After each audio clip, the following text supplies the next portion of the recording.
you think I can really make this bloom?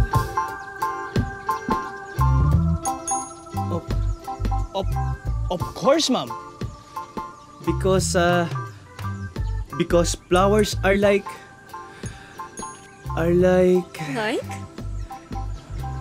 you, ma'am. Beautiful, super nice. I love your sense of humor. Sige, sige. Bigyan mo ako ng 10 pirasong paso at ayoko ng basag, ha? Nosebleed ako dun, ah. Eh, marunong naman pala mag-Tagalog. Oh, anong nangyari sa'yo? Tignan mo. Si Rocco nakipag-break sa akin. Eh, sinabi ko naman sa'yo, lulukuhin ka lang nun eh. Kung alam ko nga lang, hindi dapat nakinig na ako sa'yo. Eh, ano bang pwede kong gawin para makatulong ako sa'yo? Pwede mo ba ako yakapin?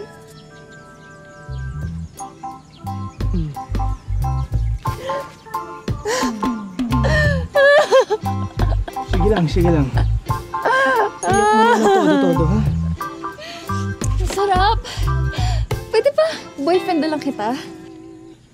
Ano? Girlfriend mo na si Evelyn? Paano si Danica? Girlfriend ko pa rin. Dalawa na girlfriend mo? Hayop! Rich Bernan. Idol na kita, pare. Uy, so ano pa bang ibang magaganda activities sa fiesta? Pwedeng mag-Battle of the Band. Pare, alam nyo kasi, diba? naipit lang naman ako eh. Alam nyo, nung unang gusto, yakap lang. Tapos nung pangalawa, yun na, hindi na ako nakatanggi. Di ba si Danica nagpasama lang din naman sa'yo magpabili ng damit sa bayan? Ganito pa yung pagkakasabi, pare, ha? Ganito. Chris? Sama mo naman ako sa Ano boyfriend na kita?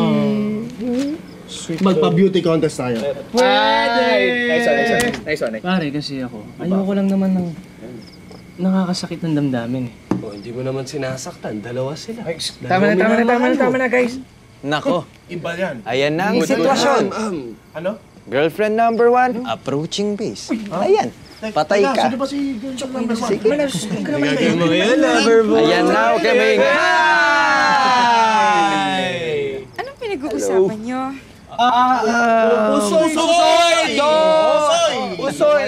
Hindi, yung project natin sa SK. Tama, di ba? Babe, pwede mo ba ako samahan bukas? Bingo! Saan?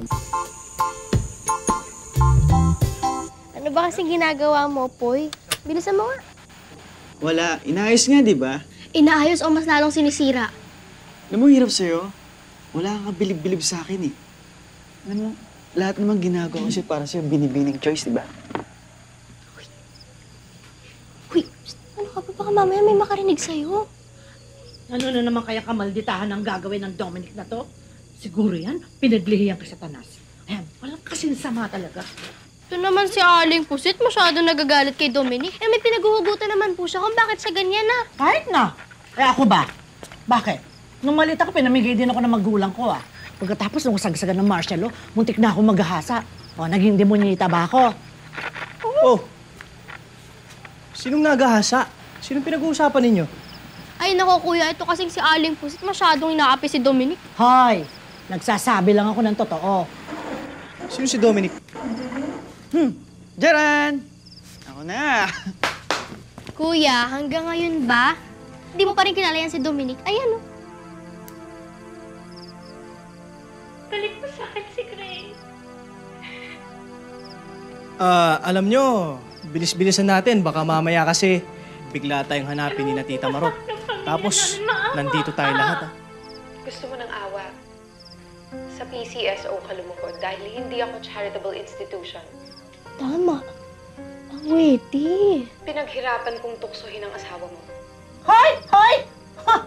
Kabit ka lang, ano? Kapal ng mukha mo. No one tries to sampal me.